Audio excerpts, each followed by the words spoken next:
आज आज की न्यूज़ की शुरुआत प्रॉफिट लड्डू के साथ में। सबसे पहले मार्केट को ओवरव्यू कर लेते हैं कि मार्केट में क्या है।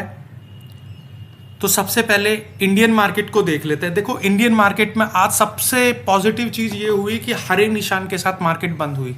इसमें आप निफ्टी को दे सकते हैं 1.15% की बढ़ोतरी हुई है। सेंसेक्स भी 1% की बढ़ोतरी पे है लगभग, और बैंक निफ्टी भी आज पॉजिटिव रहा। और जो यूएस का मार्केट भी है, यूएस का मार्केट भी पॉजिटिव है। आप डाउ फ्यूचर्स को देख सकते हैं, 0.51% की बढ़ोतरी हुई है, यानी आधा % बढ़ा है लगभग।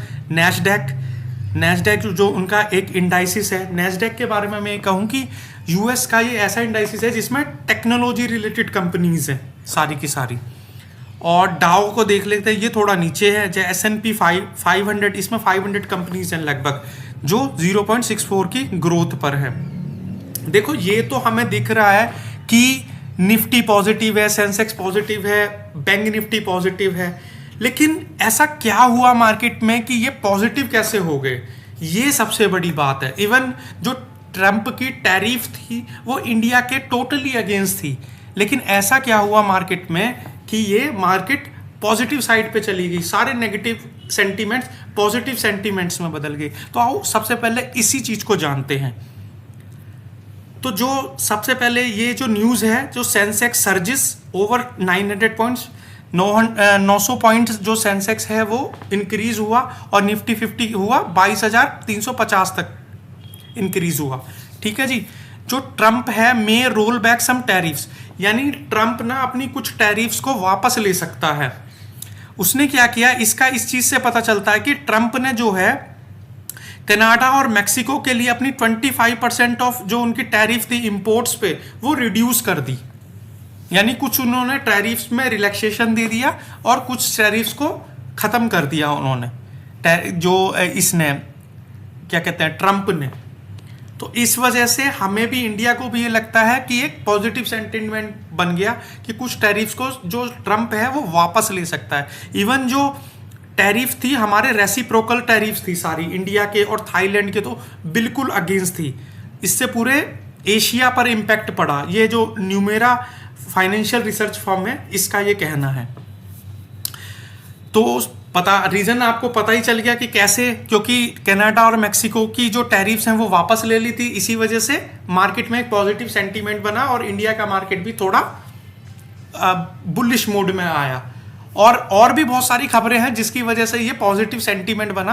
तो चलते हैं उन खबरों के ऊपर, जिनमें एक खबर है अडानी विलमेयर शेयर्स की तरफ से, जो 6% तक सर्च किया है, 6% तक बढ़ा है। बिकॉज क्यों बढ़ा, वो 80% तक स्टेक उसने लिया GD फूड्स के अंदर, और वो ये कहता है कि जो 20% स्टेक, जो बचा हुआ स्टेक है, वो 3 साल के अंदर उस स्टेक को भी वो GD फूड्स के अंदर ले लेगा। फिर इसके बाद दूसरी खबर है जियो फाइनेंशियल सर्विसेज के लिए। जो जियो फाइनेंशियल सर्विसेज है, उसने क्या किया था, स्टेट बैंक के साथ मिलके एक जॉइंट वेंचर किया था, जिसमें उसने शुरुआत की थी जियो पेमेंट बैंक की। तो उसने क्या किया, इससे उसके पास में जो जियो फाइनेंशियल था, उसके पास में 82% की हिस्सेदारी थी जियो पेमेंट बैंक में, और जो 18% की हिस्सेदारी थी तो वो SBI के पास में थी। तो अब क्या चाहता है, जो जियो फाइनेंशियल सर्विसेज चाहता है कि मुझे 100% हिस्सेदारी मिल जाए, और उसको वो SBI से खरीद रहा है 104 करोड़ 54 लाख रुपए में। चलते हैं अब अगली खबर पर, जिसमें है जो global brokerage firm see up 50% upside in Varun Beverages and Polycab.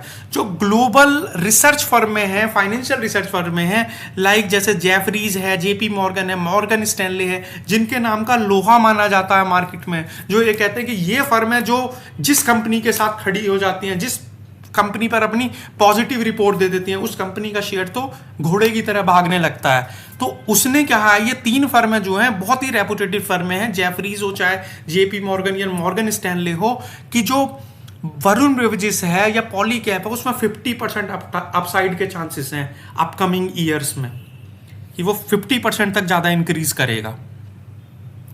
फिर अगली खबर है कोफोर्ज। कोफोर्ज एक ऐसी कंपनी है जो आईटी कंसल्टिंग और सर्विसेज में जानी जाती है और बहुत ही रेपुटेटेड कंपनी है। इसका भी जो शेयर है वो 7% तक इंक्रीज हुआ है। क्यों इंक्रीज हुआ है, उसका रीजन है कि इसने सबसे पहले तो अपना स्प्लिट करना चाहती है 1:5 के रेशियो में अपने शेयर को, और दूसरा इसने एक्विजिशन किया है अपनी सब्सिडरीज को, जिसमें राइथमोस इंक और टीएम लैब्स कंपनी है, जिसकी वजह से ये शेयर 7% चढ़ा है। देखो ये तो पता चल जाता है कि शेयर बढ़ा है या घटा है, लेकिन उसका रीजन क्या है, पर्टिकुलर उसका रूट कॉज क्या है, that is the important thing, और यही चीज मैं आपको यहां बताता हूं।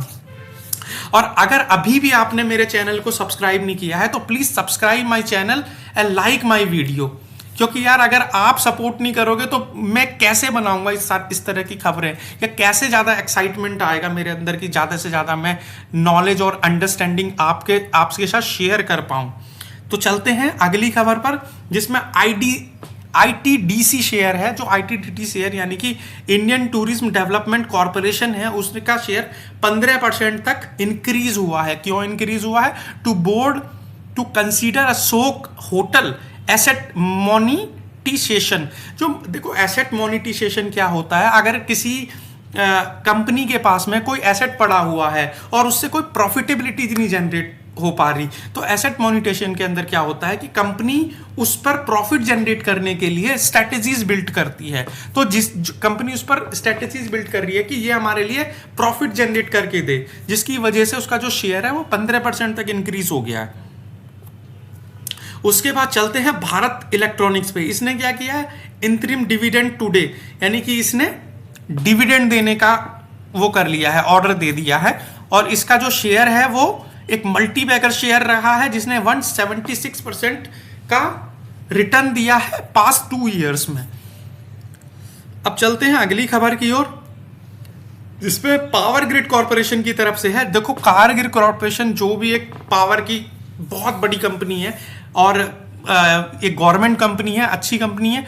इसमें क्या कहा गया है कि India won 3 inter state power transmission projects, यानी कि 3 इनको प्रोजेक्ट मिल गए हैं जो बहुत बड़े बड़े प्रोजेक्ट हैं।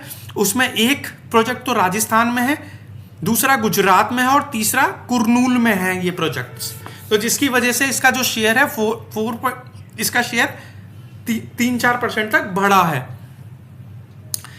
आगे चलते हैं अगली खबर की ओर, जिसमें बीएससी शेयर की ये खबर है। इसमें क्या है कि जो नेशनल स्टॉक एक्सचेंज है उसने क्या किया, अपनी एक्सपायरी डेट को जैसे ही शिफ्ट किया एफएनओ कॉन्ट्रैक्ट्स के लिए मंडे तक के लिए, तो क्योंकि मंडे तक के लिए जैसे ही इसने शिफ्ट किया 9% तक बीएससी शेयर में गिरावट आ गई। क्योंकि बीएससी शेयर में गिरावट इसकी वजह से क्यों आई, बिकॉज ये बीएससी इसका कॉम्पिटिटर है नेशनल एनएससी का, नेशनल स्टॉक एक्सचेंज का, इस वजह से इसमें गिरावट आई। और एक ये जो बल्क डील हुई है, ये क्या हुआ है, आईआईएफएल फैसिलिटी सर्विसेज ने क्या किया है, 4.39 का स्टेक अवंती फीड्स में ले लिया है उसने, जिसकी वजह से जो अवंती सीड्स का जो शेयर है वो 5-6% तक इंक्रीज कर गया है। तो यही इसमें बताया गया है। उससे आगे चलते हैं अगली खबर की ओर, जिसमें सिटी बैंक ने क्या किया है, 15 से 16% ग्रोथ वो अगर 26 में करना चाहता है, तो उसने क्या किया है, अपने कंट्रीब्यूशन को 1 to 2% एक्सपेंशन कर दिया, जिससे उसने क्या किया, एक क्रेडिट कार्ड लॉन्च किया।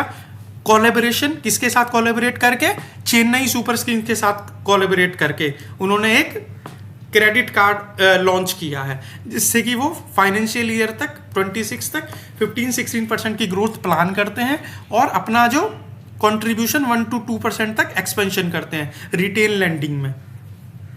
अब चलते हैं अगली खबर की ओर। तो इसी के साथ विराम दो, मैं ऐसे ही खबरें लाता रहूंगा डेली, और अगर आप मुझे थोड़ा सा सपोर्ट करना चाहते हैं तो please subscribe my channel and like my video. Thank you so much.